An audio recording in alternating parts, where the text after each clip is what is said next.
Daily Bible reading, Joshua chapter 9. When all the kings west of the Jordan in the hill country, in the Shephelah, and along the entire coast of the Mediterranean Sea, up to the vicinity of Lebanon, the land of the Hittites, Amorites, Canaanites, Perizzites, Hivites, and Jebusites, learned of this, they gathered with one accord to fight against Joshua and Israel. But when the inhabitants of Gibeon learned how Joshua had treated Jericho and Ai, they for their part resorted to cunning. They set out in disguise. They took worn-out sacks for their donkeys, and worn-out water skins that were cracked and patched. They had worn-out, patched sandals on their feet, and threadbare clothes on their bodies. And all the bread they took as provision was dry and crumbly. And so they went to Joshua in the camp at Gilgal, and said to him, and to the men of Israel, "We come from a distant land. We propose that you make a pact with us." The men of Israel replied to the Hivites, "But perhaps you live among us. How then can we make a pact with you?" They said to Joshua, "We will be your subjects." But Joshua asked them, "Who are you and where do you come from?"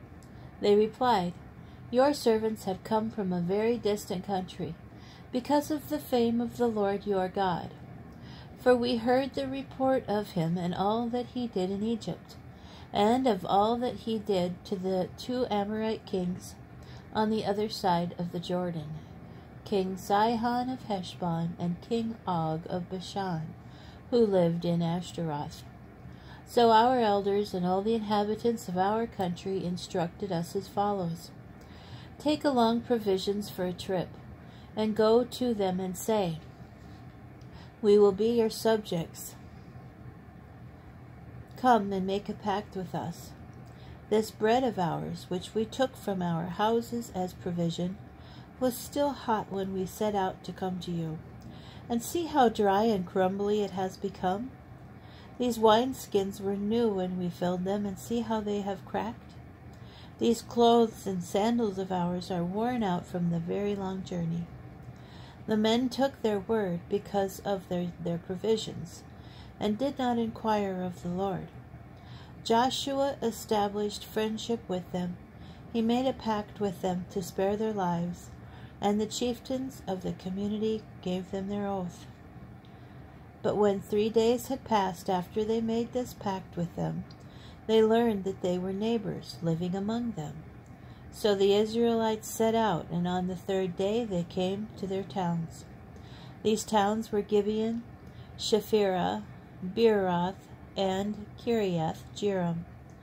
But the Israelites did not attack them, since the chieftains of the community had sworn to them by the Lord, the God of Israel.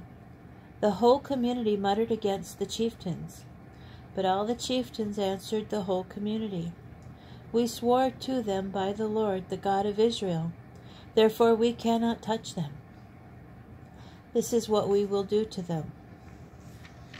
We will spare their lives, so that there may be no wrath against us because of the oath we swore to them." And the chieftains declared concerning them, "They shall live." And they became hewers of wood and drawers of water for the whole community, as the chieftains had decreed concerning them. Joshua summoned them and spoke to them thus: "Why did you deceive us and tell us that you live very far from us, when in fact you live among us?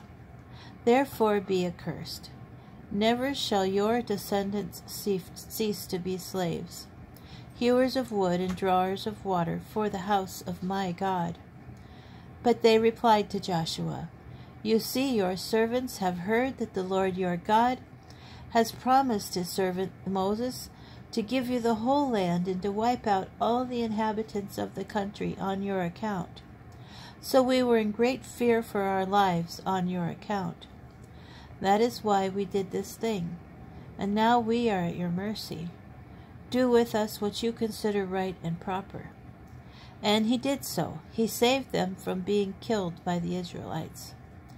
That day Joshua made them hewers of wood and drawers of water, as they still are, for the community and for the altar of the Lord, in the place that he would choose.